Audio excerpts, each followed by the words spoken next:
प्रमोद शर्मा को टिकट दिया गया है। तो ये वो चेहरे हैं जिन्हें मौका इस बार दिया गया है कांग्रेस की तरफ से। जिन 6 सीटों का ऐलान यहां पर किया जाना था, ग्राफिक्स के जरिए हम आपको दिखा रहे हैं कि आखिर जो नए 6 योद्धा कांग्रेस की तरफ से चुने गए हैं उनका क्या कुछ जो है नाम है जहां से वो दम भरते हुए नजर आएंगे। रामपाल शर्मा भीलवाड़ा से 6 नामों में राजस्थान के शामिल, तो वहीं भरत मेघवाल को श्रीगंगानगर से मौका दिया गया है। इसके साथ ही कृष्णा पुनिया को जयपुर ग्रामीण से मौका दिया गया है। इसके साथ ही भरत मेघवाल श्री गंगानगर से चुनाव लड़ेंगे। तो ये वो चेहरे हैं जिसका इंतजार किया जा रहा था। 19 जो नाम है, इससे पहले कांग्रेस ने अपनी पहली सूची में राजस्थान के जारी किए थे और 6 नामों के साथ ही 25 की जो 25 सीटें हैं उसमें स्थिति साफ हो चुकी है। हालांकि बीजेपी की तरफ से अभी इंतजार है। और वहीं 2019 का जो दंगल होगा कितना महत्वपूर्ण होगा, क्योंकि छठी जो दूसरी सूची में जो 6 नाम जारी किए गए हैं उसमें ये 2 खिलाड़ी जयपुर ग्रामीण से दम भरते हुए नजर आएंगे। एक तरफ राज्यवर्धन सिंह राठौर हैं और दूसरी तरफ कृष्णा पुनिया।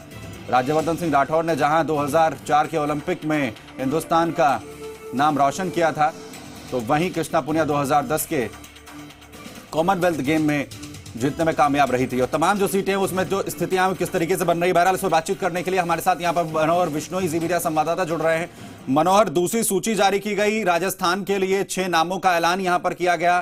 कितना महत्वपूर्ण इन 6 नामों के अंदर जो सबसे ज्यादा हाई प्रोफाइल इसमें रहेंगे? जी बिल्कुल, जिस तरीके से जो 6 नामों का इंतजार किया जा रहा था, राजस्थान में जिस तरीके कांग्रेस ने 19 नाम पहले ही घोषित कर दिए और 6 नाम शेष बचे हुए थे, उनकी कल रात को देर रात को घोषणा कर दी है। इसमें सबसे अहम बात यह है कि कृष्णा पुनिया को, जो पहले से सादुलपुर से एमएलए हैं, उनको जो जयपुर से टिकट दिया गया, जयपुर ग्रामीण से। जो सामने राज्यवर्धन सिंह राठौड़ है उनके सामने उनको उतारा गया, ये सबसे महत्वपूर्ण है। और क्योंकि चौंकाने वाला नाम भी है, बाहर से ला करके जयपुर ग्रामीण में उतारा गया है।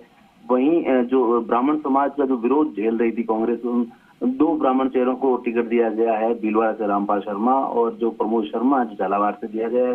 बताया जा रहा है कि झालावाड़ में करीब 2.5 लाख वोट जो है जी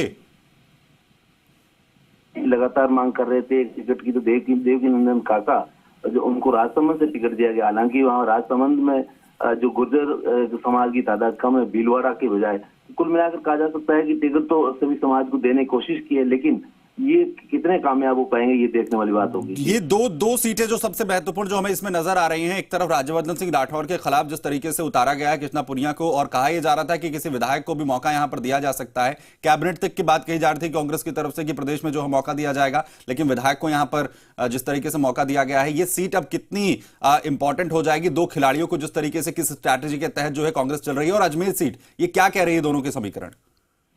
जी बिल्कुल, जिस तरीके से जयपुर ग्रामीण सीट को लेकर रस्साकसी थी और जो जाट समाज लगातार मांग कर रहा था कि 4 सीटें उनको दी गई है, लेकिन उनकी 6 सीट दी जानी चाहिए। तो 5वीं सीट जो जाट समाज को दी गई है।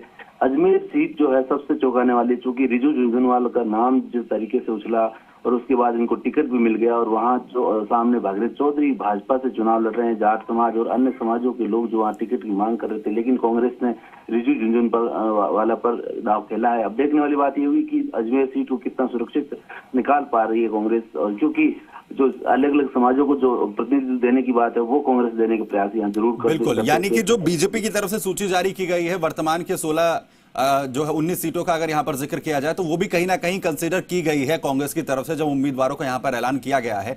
ये सबसे ज्यादा इंपॉर्टेंट है। आप बने रहे हमारे साथ मनोहर, आपके पास वापस आएंगे, कुछ और अपडेट आपसे यहां पर लेंगे।